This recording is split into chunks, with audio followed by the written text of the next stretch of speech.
Hey everybody, Brian Altano here, and in today's gaming news, Sony has announced significant layoffs affecting several PlayStation studios, more new Pokémon games are coming your way, and a company called GameScent wants you to be able to smell your video games. What could possibly go wrong? It's the Daily Fix.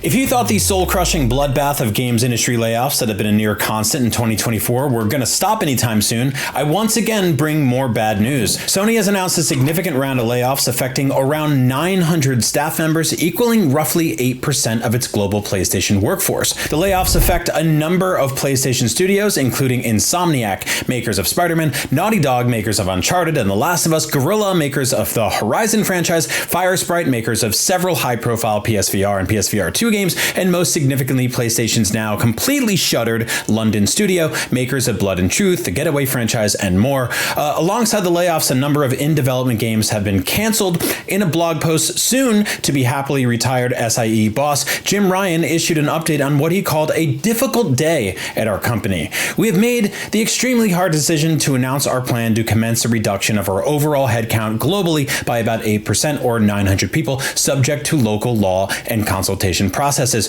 Ryan said. Employees across the globe, including our studios, are impacted. These are incredibly talented people who have been part of our success, and we are very grateful for their contributions. However, the industry has changed immensely, and we need to future ready ourselves to set the business up for what lies ahead. We need to deliver our expectations from developers and gamers and continue to propel future technology in gaming, so we took a step back to ensure we are set up to continue bringing the best gaming experiences to the community. Okay, so before I read more from a puffy PR statement from a guy who's about to ride a golden parachute into the sunset and spend the rest of his life at the beach, I'll just say it. This sucks. It sucked when Xbox did it a few weeks ago. It sucked when it happened to Riot recently, in Eidos Montreal, and Sega, and Twitch, and Discord, and People Can Fly, and tons more studios, and it keeps happening, and it isn't stopping, and when it does, it always impacts the average employee, and not the C-suite CEOs who tend to announce record corporate profits within weeks or even days of these layoffs. They don't even call them layoffs. They say we're refocusing our shift potentials, or downscaling our output divisions, or changing the way we approach the evolving economic landscape, which is a bullshit speak way for rich people here to keep their jobs, and the people who actually make things get kicked to the never-ending curb, and the games they spent years on will never see the light of day, meaning years of their work just vanishes under a stack of non-disclosure agreements, leaving a massive black hole at the top of their resumes forever. Fun stuff. Cool. Great. No notes. PlayStation recently announced that the PS5 had surpassed 50 million units sold,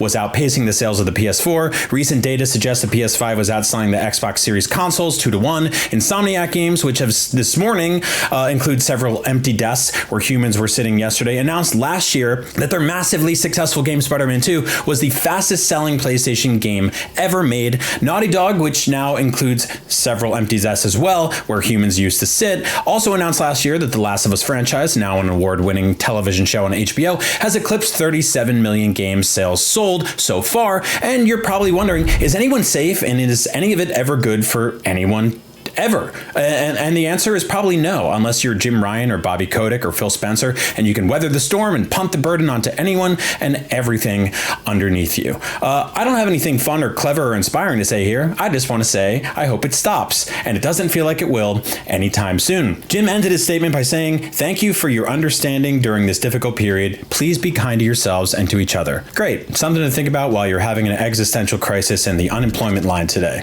Thanks, Jim.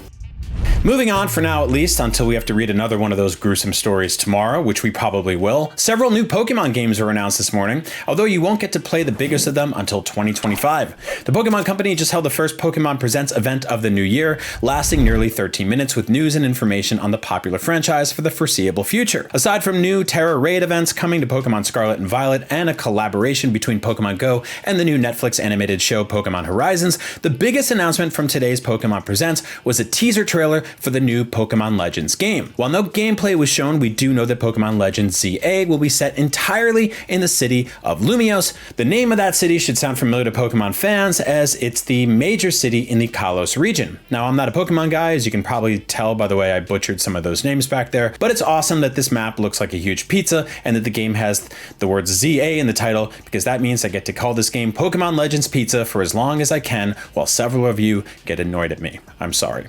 This means there's no new Pokemon console games coming to Switch this fall, like there have been every year since like 2016. Also means the Nintendo Switch just got its first confirmed 2025 game. Okay, now interestingly enough, this game will be coming to, quote, Nintendo Switch systems. Now that can mean the Switch Lite, the Switch OLED, but as far as I can tell, I don't really remember any game studio calling all of those things systems. In the past, they usually just say coming to Nintendo Switch, and it's assumed that the game will work everywhere. This adds fuel to the fire when it comes to the Switch 2 launching in 2025 rumors, and makes me think this new Pokemon game could even be a Switch 2 cross-platform launch title. We'll see. Either way, if you are looking for a new Pokemon game to play this year, albeit one based on a very old Pokemon game, the Pokemon Company also announced Pokemon Trading Card Game Pocket, which is a new mobile game that brings the popular Pokemon Trading Card game into the digital world via iOS and Android. So yeah, get ready to collect and trade Pokemon cards on your phone. Pokemon Trading Card Game Pocket is set to launch at some point in 2024. It's a collaboration between the Pokemon Company, Dina, and Creatures Inc., the latter of which has a long history of working on the Pokemon series and is developer of the ongoing Pokemon trading card game. Players will be able to open 2 booster packs per day for free, complete with immersive cards that showcase special digital effects. You'll be able to buy more packs, battle against each other's, and do a whole bunch of other stuff that will definitely cause the game to be banned in elementary schools and possibly also seedy Las Vegas gambling circles. Good luck out there. And finally, if you thought our first story today stunk, this last one smells even worse. GameScent is a new product that uses AI to release a smell that correlates to the gameplay on your display. In a press release, the company says that its patent-pending adapter allows the device to use real-time audio cues to dispense smells, like the smell of rain during a storm or gunfire in a first-person shooter, that corresponds with the game you're playing. It's a small box compatible with PCs, consoles, and VR headsets, and the device can plug into either an HDMI or a 3.5mm audio jack. GameScent features swappable cartridges to keep the sensory adventure going, according to the company, but there is a clean air neutralizer that removes scents after a gaming session, so you don't have to worry about the smell of a smoky explosion in your house hours after you finish playing, in case you're trying to get a quick game of Helldivers in before bed without your parents or your significant others wondering why it smells like burnt aliens in the living room. Great. And because this is a video game product being sold in 2024, GameScent has microtransactions. That's right, you'll be able to purchase DLC smells. I can't believe I said that. In the future, like Sports Arena, fresh cut grass, and blood. Yeah, blood. I can't even begin to imagine what they're putting in the canisters for that one. GameScent is available now for a launch price of $150, but if you want to wait and smell it for yourself, be sure to head on down to PAX East next month, where it will be on the show floor. Ah yes, a packed video game convention in Boston, the best place to smell stuff. And that's your Daily Fix for February 27th. If you're looking for more stuff to watch, IGN put up FanFest over the weekend, which was a massive celebration of all things video games, movies, and TV. It involved interviewing celebrity guests and announcing new games and a billion other things. So scroll down our YouTube page if you missed it. There's 100 videos there for you to watch. Thanks for watching. I'm Brian Altano. I'm Italian, which is why I move my hands around a lot in the air. I hope you all have a great day. And it goes better than the news that I read at the top of the show. For all your gaming news, keep it locked to IGN. Thanks for watching The Daily Fix.